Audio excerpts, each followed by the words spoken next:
I'd like to show you something that I think I discovered. I've been calling it the Mesoamerican Sextant. It's nothing like the Western sextant you see there. This contraption is so bizarre you would never think of it in a million years. It's a highly complex, sophisticated piece of equipment that was also highly accurate. It's made of wood, bone, basketry, feathers, reeds, fish scales, anything you can think of. It had complex optical systems that could be interchanged and even rotated. Had lenses made of obsidian and possibly even chalcedony for magnification and filtering. And it's all tied into the ideology of Quetzalcoatl. Hi there. Why am I sitting on this log holding a stick? Well, I'm just looking at the sky. But that's not all. Let me show you. Oh, but wait, I need to give you a little background of what I'm talking about. See, I've been thinking about Chaco Canyon and the alignments that are recorded in the walls there. And I was having a problem with how they took vertical angle measurements inside at ground level inside a kiva that's 15 feet deep. So let me show you here in a diagram what I was talking about. In this picture, you can see that my poor little Chacoan dude, he's about 5 feet tall, and he's in a 15-foot deep kiva, but he wants to get an angle at the ground level. So, you know, my first idea is the only thing I can think of is he was standing on a post of some sort. And the great kivas, the Chacoan kivas, have these big masonry features in the floor that you could put a post in. So that was my idea. Now, most people would say, that's crazy. Why would they do that? But I thought about it and said, you know, it's possible they might have done this. So here I am. I'm sitting on my log thinking about this problem I had. And just like out of nowhere, it just came to me in a vision. Just kidding. Actually, I was surfing the web and I came upon this. So this is a page from one of the Aztec codices. I've seen this before. It's usually interpreted as some sort of abstract symbolic representation of gods and goddesses, but it's obviously not that. One thing I've learned about the Aztec picture writing is the meaning of the picture is quite literal. So let's take a closer look at this middle guy. So here he is sitting on a pole with some complex instrument measuring the stars. Now let's take a closer look at how this thing was made. It's got a handle he's holding on to. If you look at the handheld device in the upper left, it's got a couple baskets for shading lenses and sights. It's got a couple spindle type hubs to rotate the devices on. And it's got a tube sticking up with a crystal on the top.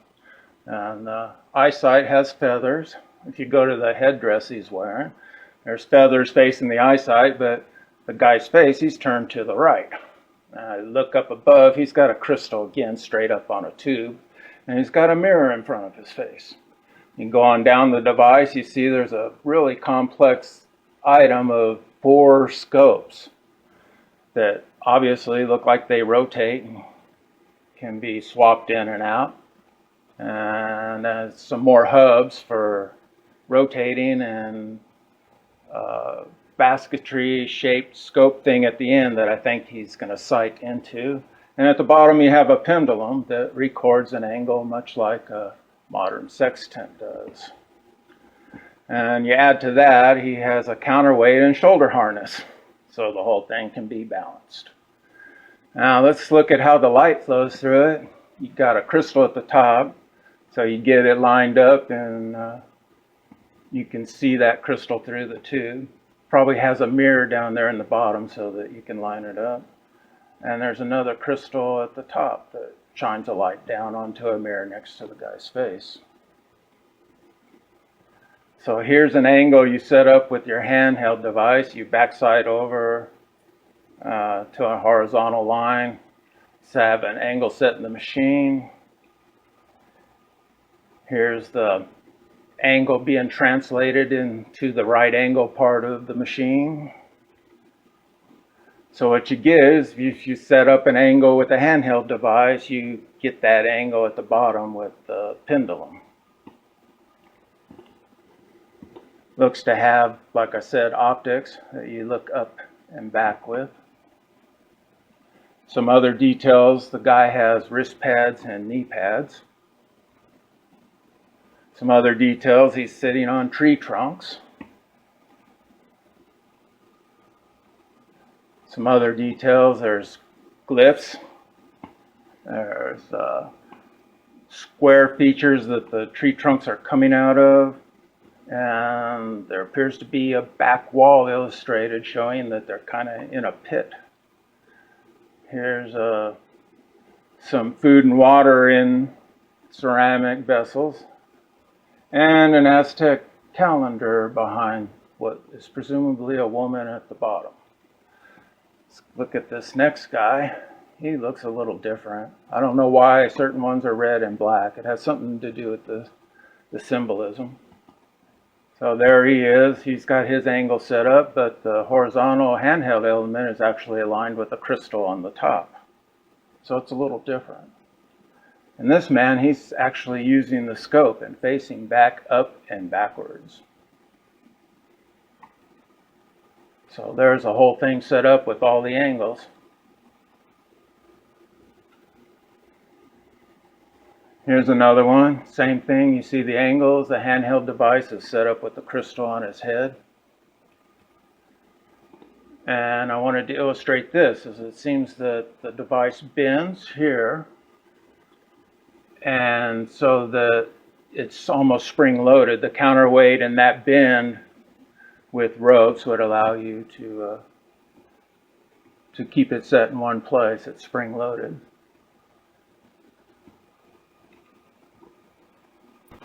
And here again in the next figure shows that it's bent. There's a counterweight. He's looking back and up. And his handheld device is actually at an angle. So he's setting a different angle for his equipment here by getting the light to shine up at an angle through that device, hit the crystal. He can see it in the mirror by his head. Keep it all plumb, level, and at the angle you want it.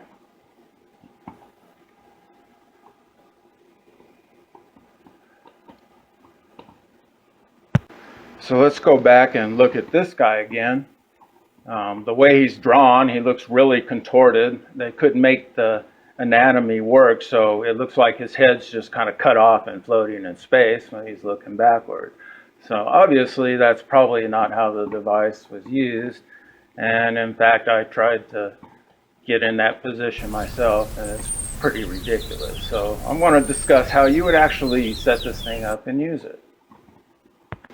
So here we go, we see the light paths again. So you want to set up at a certain elevation. So you shoot that elevation in with your hand device, probably with the sight. Now you need to make sure the thing's plumb straight up and down. So you tilt it until you can see the crystal on the top of the tube is pointing straight down at the mirror that's in the handheld device. So you set your handheld device probably on a pole in place at the angle you want it and everything, so that you don't have to contort your body to try to hold it with your hand in the way it's shown here. So you turn to the right and you start adjusting your main device here.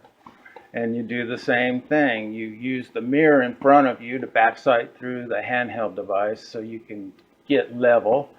Use the top crystal in the tube, get that lined up so you can see it reflected in the mirror next to you there. Now you know you're plumb. So now you need to set the device's angles. So you adjust your machine.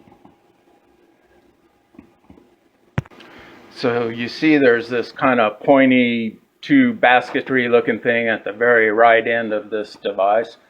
And I think there's probably a mirror in that, something to reflect off or to line up with. And then you could look back through the handheld device, see the light reflecting off the mirror, and know that you're at the proper angle that you want to be. Now, when you get it all set like this, it's counterweighted and balanced. So you're doing these adjustments probably by cranking little ropes and strings to get it all set. Spring loaded, it's there. So now you can kind of wiggle out of the harness a bit and probably lean your head back and use the scope device. And by making little fine adjustments with the ropes, you could follow a star across the sky, and somebody can sit there and read the pendulum that's hanging down and tell you what the angles are. So there's how it would work. Now, you think about it, what are the uses for this device? Well, this device is basically like a theodolite. You could go anywhere in your kingdom and sit on a pole, and if you had a horizontal line to line up with, you would know your elevation. Now you just start shooting lines all over the place. You can shoot things at slope if you want to put a canal in. You could survey in roads, survey in all the structures at Chaco Canyon.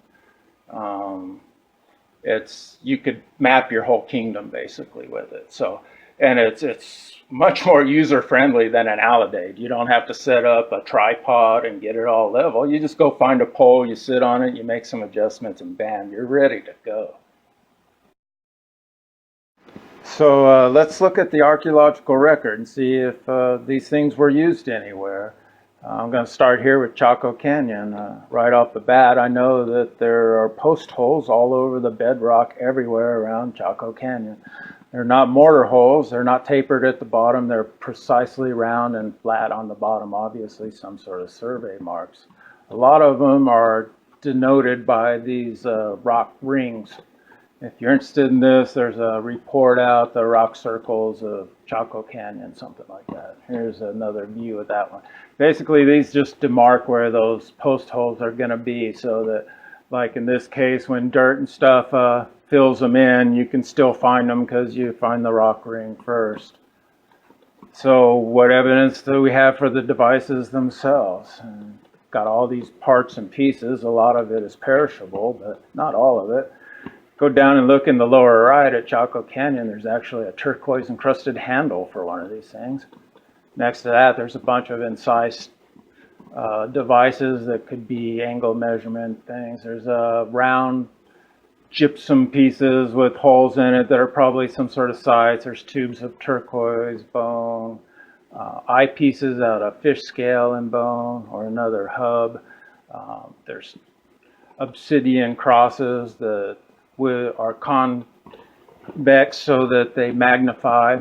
There's bone pieces, a spindle, other things with degrees carved into them. There's some things that look like plumb bobs or sights. Go to the top, there's shell bracelets with possibly degree increments incised into them, some other fancy things that might be part of one. And then at the very top right, there's 3 round things that I think are basically models of the Earth or the Moon or different planets.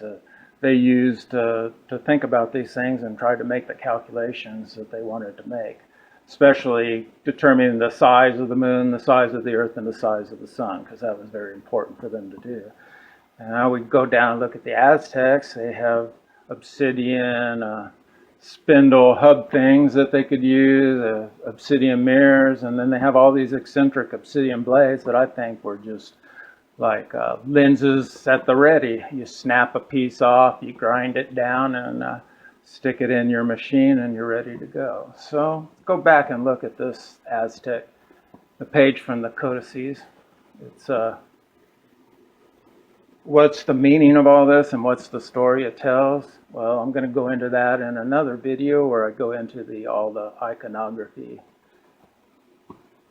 And then there's the question of, well, did the Maya have such a device? Well, of course the Maya had such a device, and I'm going to go show that in some of their iconography. So there you have it. A very interesting machine that I kind of just stumbled upon because of where my head was at thinking about Chaco Canyon.